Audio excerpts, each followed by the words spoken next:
Good morning. Today I'm talking about a bit of a touchy subject.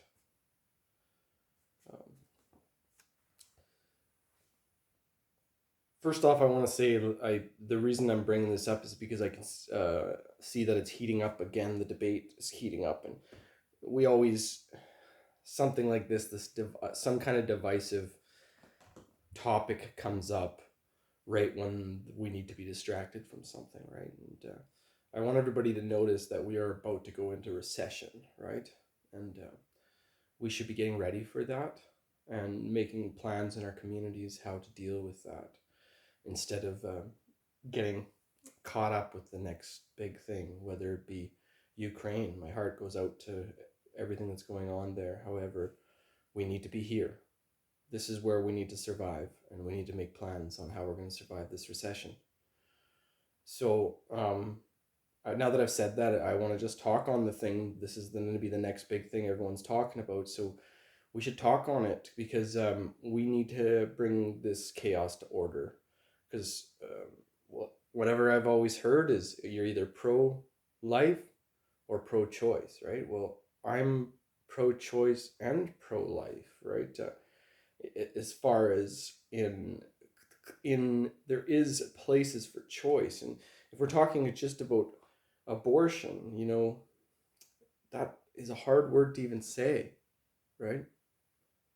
And I do think we should like feel what it even is that we're talking about, like feel it for real, because I know this is a touchy subject, and because so many people have had abortions or multiple abortions or know people that have had such, and because of that they're emotionally connected to the pro-choice side of things, you know what I mean? And that, what does that mean? Does that mean they're pro-death? No, it doesn't, right? They are connected to it, right? So that means they can't really think about it from that other place, right? And maybe I can try to, instead of say which one is wrong and which one's right. I mean, I think it is intuitive to know which one's right and which one's wrong. What we have to remember is like the for somebody to give up on their hero's journey. This is Mother Mary that produced Jesus, that went out and the story alone, right? Whether you believe it or not, the story, that's the mother's hero's journey. People say, I don't want to. This man's gone. Here's a situational example of an abortion. Okay, well the man's gone, and I don't want to have a child without a father. And it's like, well, that can be your first thing to go to, right? Because also that you're going to be fearful of the pain from having that child and maybe even death, right? But that hero's journey is what life is. Okay, so the man has its hero's journey, and that's different, but the woman's hero's journey is to bring life into this world and raise a child that's so great that it'll change the world, whether you have a father with it or not. And you know what? Because you have such an amazing ability to produce a child, and if you are healthy at raising that child, I believe that you'll find the right man that'll help you with that child, or the right community, or the right woman, right? So we're in decline, humans,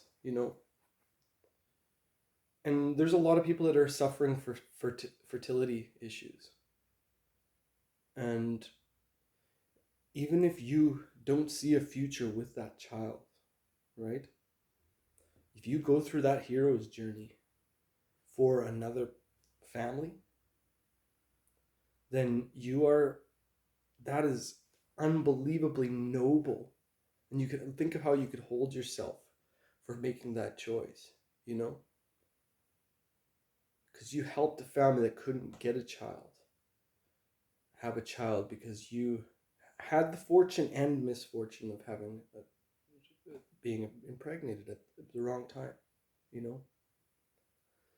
However, I see so many women that are in their 30s and even 40s, and they wish they had that child.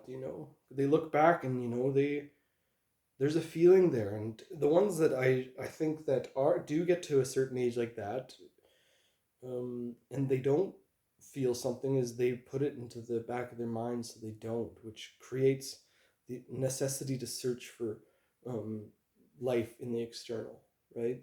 So what is the long-term results of canceling someone's life, or a child's life? Like, because we have to remember, is we're human beings that write stories into the future, right? And we have ability to flag off all different things, like what would happen if I had done this, right?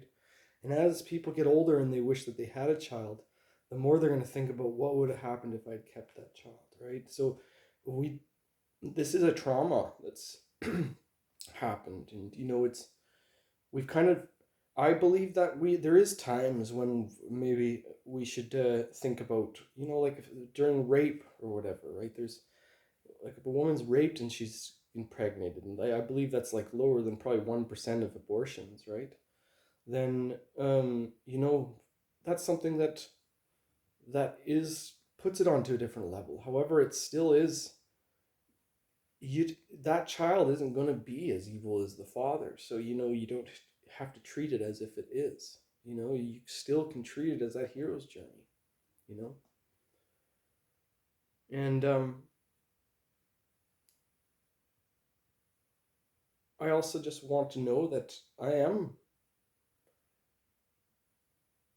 I do think we should have like our freedom, right? And I think we should be very careful with demonizing abortion, because our society made it normal. So we should like forgive people for they know not what they do. If you're pro life, right, and you're harsh on your delivery about it, then you're triggering trauma in these people because they know somebody, or them themselves have had an abortion, and you are making judgments upon them. In a world that doesn't have Christian moralities or any other kind of, let's say, higher spiritual moralities that have taken thousands of years to develop, we start to forget about things like redemption, right? Start to forget about things about true repent, like how to truly repent, right? And when people do finally want to think about, say they'd had an abortion in the past, that isn't them, right? And if they can move past it and change their mind on what they think, if they just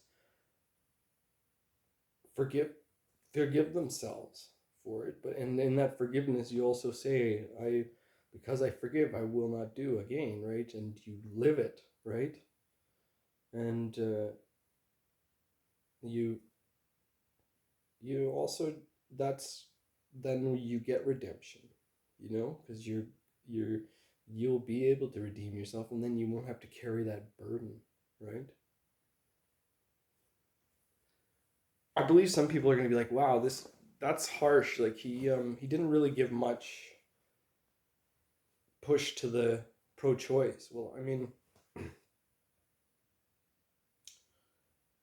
people say it's just a bag of cells. Well, we're just a bag of cells too. And we don't understand enough about consciousness. I feel bad. I even have a feeling about the meat I eat, right? Even chicken, like, I don't like, we don't understand its consciousness, not, too. So I mean, it's hard for me to put too much weight behind abortion. I do believe that we need more people, and I do believe that we need to not normalize such things. I think we should respect sex more, so that less accidents happen, right? And usually a lot of these things happen around alcohol, and just and kind of we should understand that, like, you're gonna have sex with somebody, you have a, a risk of being impregnated, and with that risk, You should carry with your rights to our sexual freedom comes responsibilities, right? I don't know if we should make it so easy to live so hedonistically, you know. Should it be illegal? Black and white illegal without any subjective reasoning for it? No, definitely not. We should I believe that if we could live in a situational moral world with enough strong people to keep an eye on everybody, right? And transparency, we would need little to no laws, right? Besides, rape and like pedophilia, things like that. So there's just no situational morality for that. So all I would say is to the to the pro-life side of things, maybe don't call it pro-life anymore, because anyone that feels like they're on the pro-choice side of things are being called pro-death, and I I also think that we just have to be very careful with this subject, because it's a very novel thing for it to be almost socially acceptable to have abortions, right? And I don't think we should have it to be socially acceptable, right? It shouldn't be like an easy choice. It should be like, you know, yeah, that's just my opinion. But I encourage everybody to take their hero's journey, even if it may lead to their death, right? Because that's the only way to change the world.